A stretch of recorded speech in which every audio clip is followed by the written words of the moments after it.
So hello everyone, आज हम पढ़ने वाले सेक्शन नंबर 44B जो बात करता है एनआर शिपिंग बिजनेस के बारे में। पहले तो आपको बेसिक्स मालूम होनी चाहिए कौन सी इनकम इंडिया में टैक्सेबल होती है। Income which is received in India, income which is deemed to be received in India, income which is accrued in India and income which is deemed to be accrued in India. ये चार income India में taxable होती है। इसके अलावा आपकी जो भी इनकम है वो इनकम टैक्सेबल होती है असेसमेंट ईयर में, लेकिन कुछ केसेस ऐसे भी होते हैं जहां आपकी इनकम टैक्सेबल होती है in the previous year itself. वो है ये 5 केसेस में। NR shipping business, person living India and the officer believes that he will not return, AOP BOI form for short duration, person likely to transfer the property to avoid the tax and discontinued business। इसमें हम बात करने वाले हैं आज NR shipping business की। अब आपको तो मालूम है प्रॉफिट एंड लॉस अकाउंट कैसे रहता है। Sales, purchase, GP, carry forward हो गया, इनकम, एक्सपेंसेस और आपका नेट प्रॉफिट आता है। लेकिन पीजीपी में ऐसा नहीं होता है। जब हम बिजनेस की अपनी इनकम निकालते हैं तो जितने एक्सपेंसेस इनकम है उसका अलाउंस, डिसअलाउंसेस, एडिशनल डिप्रिसिएशन और डिडक्शन, ये सब का कैलकुलेशन करने के बाद आप अपनी बिजनेस की इनकम निकालते हो। तो आप खुद सोचो, अगर कोई नॉन रेसिडेंट है जो कि एंगेज है इन शिपिंग बिजनेस है, इसलिए इसका असेसमेंट वगैरह जो भी होगा वो प्रीवियस ईयर इटसेल्फ में होगा।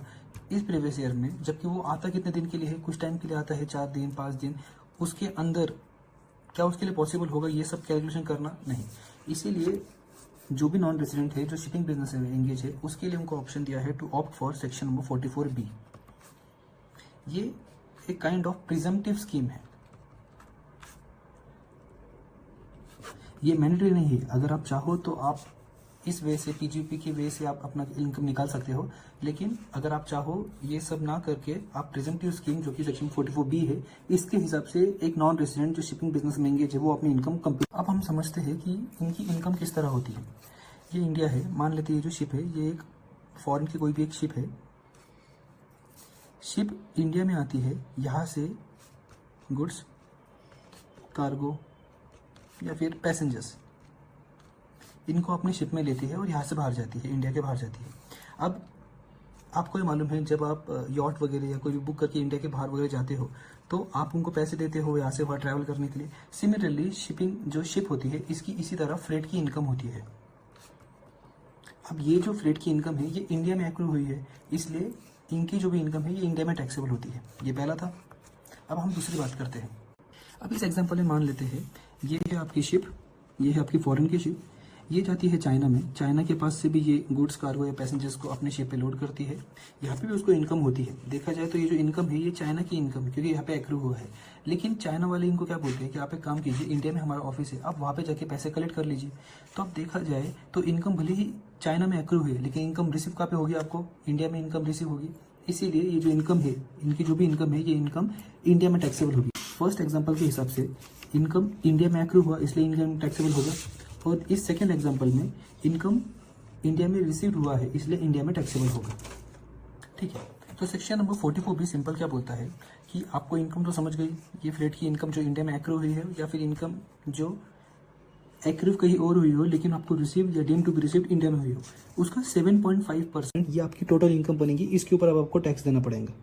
पहली बात तो ये जो फ्रेट इनकम है, क्या सिर्फ फ्रेट की इनकम भी होती है? नहीं। शिपिंग कंपनीज जनरली आपके पास से हैंडलिंग चार्जेस,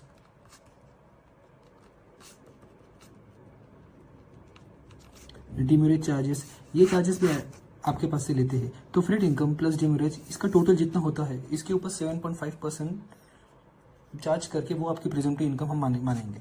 इसके अलावा अगर मान लेते हैं ये आपका प्रॉफिट एंड लॉस अकाउंट है, अगर आप पीजीपी के हिसाब से अगर ये शिपिंग कंपनी अपनी इनकम निकालती तो उनका एनपी आता है 10 लाख रुपये। लेकिन प्रेजेंटिव टैक्सेशन के हिसाब से अगर वो प्रॉफिट एंड लॉस अकाउंट निकाल रहे हैं तो उनका आ रहा है 12.5 लाख रुपीज़। तो क्या वो 10 लाख रुपीज़ को ऑप्ट कर सकते हैं? Saying that it is lower, कर सकते, कोई दिक्कत नहीं।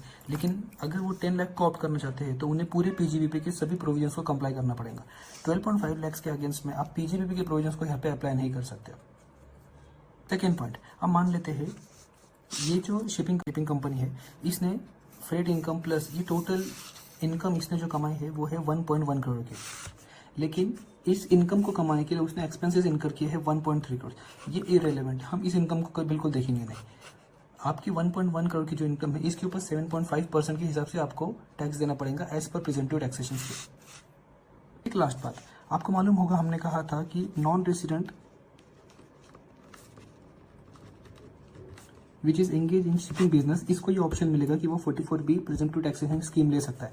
शिपिंग बिजनेस जब हम बोलते हैं तो इसके अंदर क्रूज शिप नहीं आता। अगर आपको प्रीवियस ईयर में लॉसेस हुए हो तो अगले साल आप उस लॉसेस को सेट ऑफ कर सकते हो, बॉट फॉरवर्ड भी कर सकते हो उन लॉसेस को।